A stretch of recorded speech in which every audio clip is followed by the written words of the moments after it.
Welcome to a new video, welcome to a new vlog, welcome back to another day in my life in New York City. And first of all, Happy New Year. And this first vlog of the year is going to be no stranger to last year. We're gonna undecorate the apartment and unchristmas it. I was late to put all the decorations up and I am also late to take them down. So they've been out for a good month now. It is mid-January, so it's definitely time for them to come down, to go back to the closet and to reset a little bit this apartment.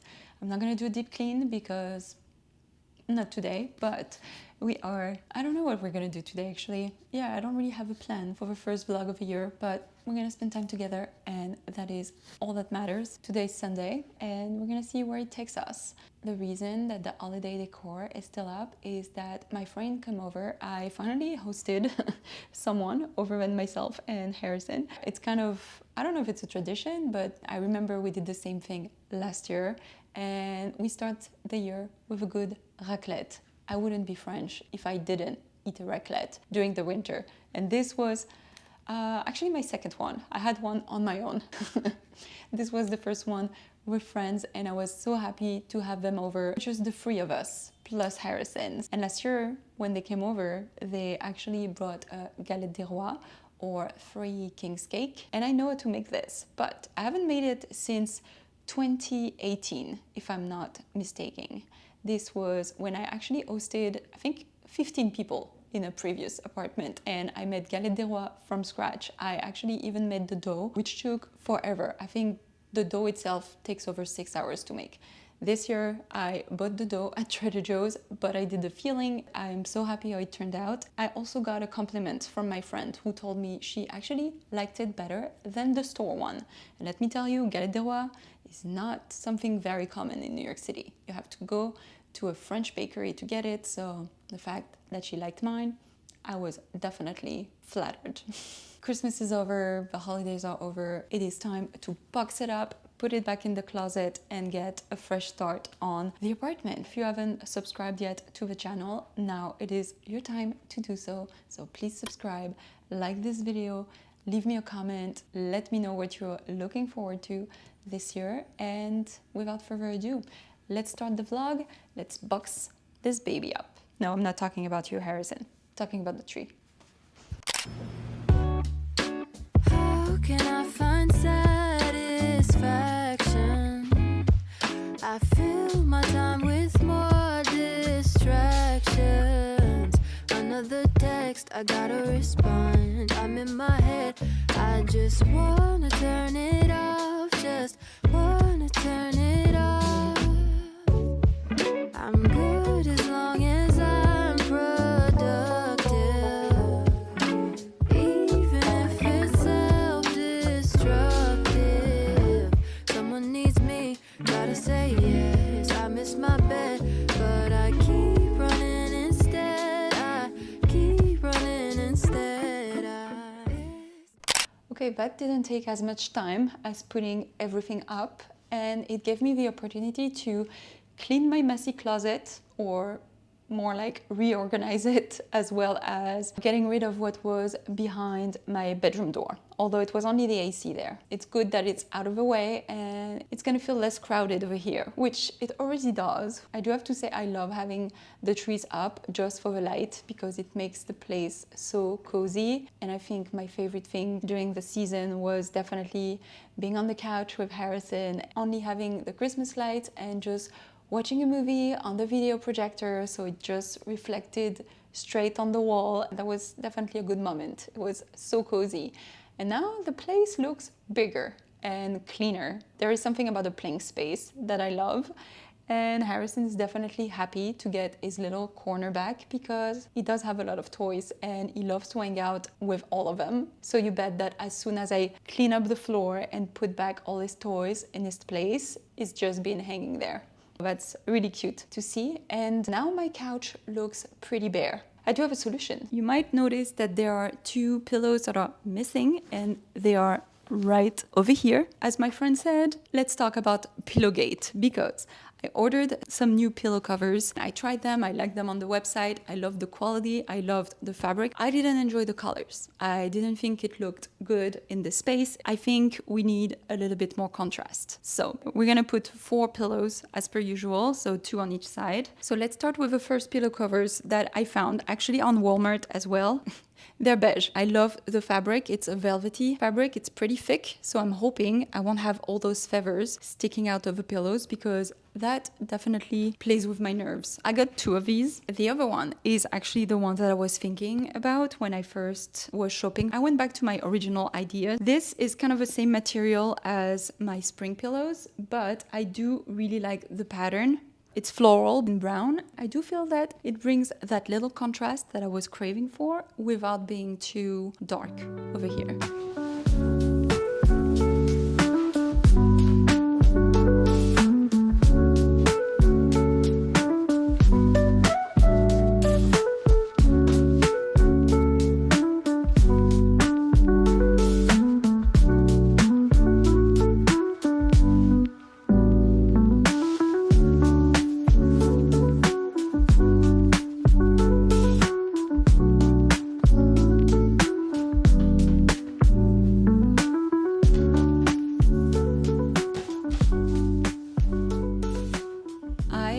Like it. It feels great to have 4 regular pillows back on the couch because I do use them. What do you think? I know it's hard to see because the light has turned, so the color is not quite the same as what I see or what you see during daylight. But if you tune in on the next vlog, you're probably gonna see it during the daytime. I'm really happy about it. I'm glad I went for the brown color because it's really warm, it's still very wintry, and it looks pretty. And I'll put everything down below. Everything is super cheap because I am on a very tight budget. It still looks amazing. You don't need a lot of money and you don't need to shop designers everything in order to have a cozy home. And that's all I can do also. So let's have fun while staying on a budget because no one likes to be broke. Especially for pillows, that would be a tragedy.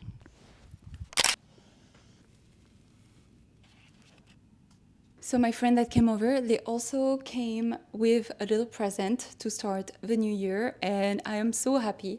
I've never had an orchid before. I'm pretty scared of how it's gonna stay alive. It's really pretty. It brings a little bit more colors to this apartment. I love the purple. Hopefully it can stay alive for more than a few days. It doesn't need direct sunlight, which is perfect because I don't have any direct sunlight in this room. It's hard because I read online so many different reviews about how to take care of them. Some of them are different. They say to water it with some room temperature water, and another website told me to put an ice cube on it to water it, so I don't really know. If you are an orchid expert, please let me know how you would take care of it. I will accept any tips.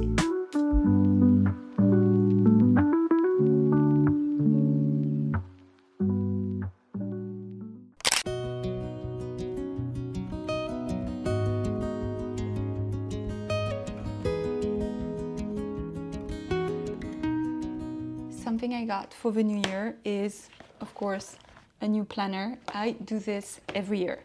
I'm still very old school. I like to write down everything that happens, about to happen, or had happened. It's kind of a little memory of what happened during that year. I put important stuff in there, appointments or sometimes to-do list, things I have to do that day. And if it was a cool moment, I also write it down. And that helps me reflect when I found one of my old planners. This one is the 2025 one, and I filled it up pretty much, even though some months are definitely emptier than others, but I do enjoy having a physical book in order to remember that year, good or bad. I should have thought about this sooner because I keep them with all my Christmas stuff, and this box, I am not reopening it. I am leaving it in that newly organized closet. So this was last year. And this is this year, and it came with a lot of stickers, which actually I don't really use them that much because I don't think about them. I am way more into writing. So I got this one through Amazon, and it's very inexpensive. I think $5, maybe $6. What counts is what I am gonna put in it. And this is not my journal. Actually, my journal is somewhere else. probably in the living room. I do have some reminders on my phone, but I do like to sit down and plan my week or my months, and I also enjoy looking back. A new thing that is going on this year that I never had before is I do have priorities, and sometimes I do like it, and sometimes I feel that if I procrastinated and I didn't make it happen, I'm gonna feel bad about it. I do have first a whole overview of a month, and then I do have week by week. The first day I'm gonna put in and write it down is, of course, a very important holiday, a national holiday for me. It should be a national holiday for everyone. I'm talking about Harrison's birthday on September 4th. Let's see what stickers we have. Do we have birthdays somewhere? I like that one. Never look back. Definitely gonna put that somewhere. Oh, here it is. And I also use it to plan my videos and where I'm gonna film, what I'm gonna film, and when I'm gonna post. Hopefully, I'm gonna post a little bit more this year than last year, because I think I posted 25 or 26 videos last year, which is 2 a month, which I would love to do 1 a week. And I'm already late because I didn't post last week. It would be great if I could post a little bit more this year. And I'm not gonna say that I'm gonna post every week, because I know that some weeks are harder than others, and it's okay. I'm just happy that I get to share more videos. Okay, let's fill it up.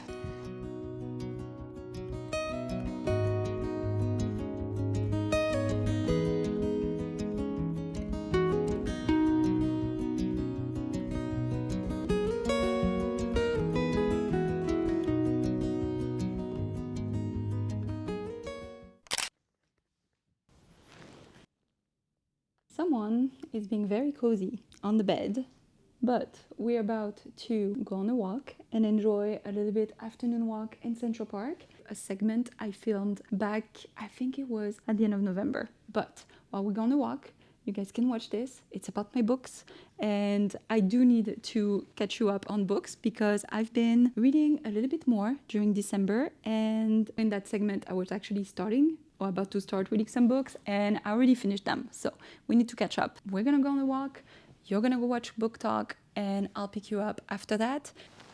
Let's do something we haven't done in a while. I'm talking about book talk. You know, I love talking about books. A few vlogs ago, I told you that I fell off the wagon of reading, and I'm trying to get back on it. I will never shut up about how much I love the New York Public Library. One of my favorite things about being a New Yorker, I had picked up The Wedding People as an easy read, and a few of you in the comment section told me that you've read it or you wanted to read it. It was a popular book. It was definitely a summer read, but I read it in the fall. I already had to give it back to the library. I really like this book. You guys, the one that told me you read it, you really did too, and I'm so glad we have the same taste. We do have good taste. So you saw me reading in my bathtub. I've read it mostly here in my beautiful bed. I'm still obsessed with this bed. I read it super fast because I was drawn to the story. A woman just got divorced. She decides to go on a vacation, but not a very nice vacation, because she decides to go on a weekend to end her life.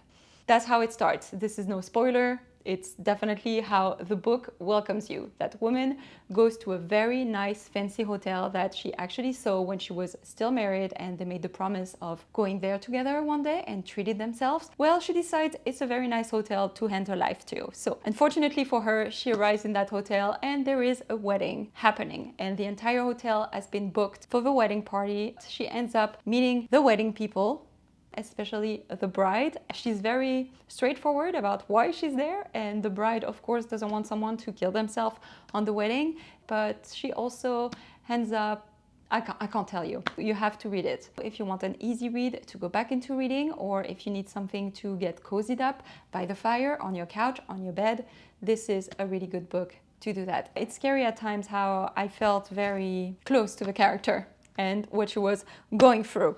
I'm not gonna end my life in New York City. It would not be my choice. Another book I read is actually my book. I did not buy it. I found it on the street. Another treasure of living in New York City. You found a lot of stuff. This is not fiction. This is written by a journalist named Marissa Meltzer, and it is called Glossy. So it is about that beauty brand, Glossier, that was founded by Emily Weiss, and she is a socialite, she's an influencer. She launched that brand, and if you haven't been living under a rock, especially during COVID, you know exactly what Glossier is, or Glossier. This journalist deep dive into the story of how the brand came to be, but also about the founder. And let me tell you, when you read this book, sometimes you're like, damn, that journalist really doesn't like that woman that she's interviewing. I found it very interesting to just see how the brand came to be and also the founder, because she was definitely in the spotlight, definitely a socialite, someone very privileged. She knew the right people at the right time and she got the right amount of money. I remember her when she was a blogger and her blog was called Into the Gloss. I used to read that blog, but this book was okay. Glossier was in the press for not just their viral products and everyone wanted I think it was their blush at some point, but it also reminded me about that very toxic culture of Instagram brands where everything looks so good and so pretty online, but then people are under a lot of amount of stress at work. And this definitely shows that toxic culture is a real thing. I would not have bought this book. Maybe you can rent it at the library. But yeah, it was interesting to read. And then going to the library, I could not help myself but browse at the books. And I got the Accidentally Wes Anderson book, which is such a pretty book to look at. And I love the universe of Wes Anderson. I love the way he films. It's just, I don't know, it's very pretty. I mean, look at that. I definitely did not read the entirety of the book, but I looked at every single photos, and yeah, they're really perfect travel photos. Yeah, so this upcoming week, another library visit for me, which I'm not gonna complain. Now, about what I'm reading, I am still reading Empresses of 7th Avenue, which I discussed with you earlier. I'm going very slowly into this book, even though I really enjoy it. And then the other one, The 3 Lives of Kate Kay by Kate Fagan. And this is a novel, and it is about someone who has multiple identities. So far, so good. If you want to read what I'm reading, this is it right now. Those 2 books. And this is it for my book talk. Someone really is enjoying his corner. What are you giving me? If you've been here for a while, you know exactly. Can I finish? Do you want to come up? We took a very nice walk in the park, and an actual long walk because the temperatures have been so nice for January, which is definitely unexpected in New York City. I love our Sunday walks because that is definitely the start of the Sunday evening routine, which is kind of resting before getting ready for the upcoming week. And someone wants his dinner right now, which is yes, which is also why we took our time, because I had to go to the store. I had forgotten to buy you some food. And also someone is enjoying the new pillows. Do you like the new ones? I really, really like them. I love this color. I wish you could see it during daylight, but it's coming. I'm gonna stop the vlog here. It's been a very slow start of our YouTube year together. And I don't think I can give you a big outro because someone doesn't wanna wait. He is waiting patiently, but also letting me know that it is definitely time for dinner. It is past 7 p.m. I hope you are cozy as well at home and enjoying the winter time while we wait for a little bit more light outside. If you haven't done so, please subscribe to the channel, give this video a like, let me know what you thought of this first vlog, and I wish you a very happy new year. I'll see you very soon. Ciao.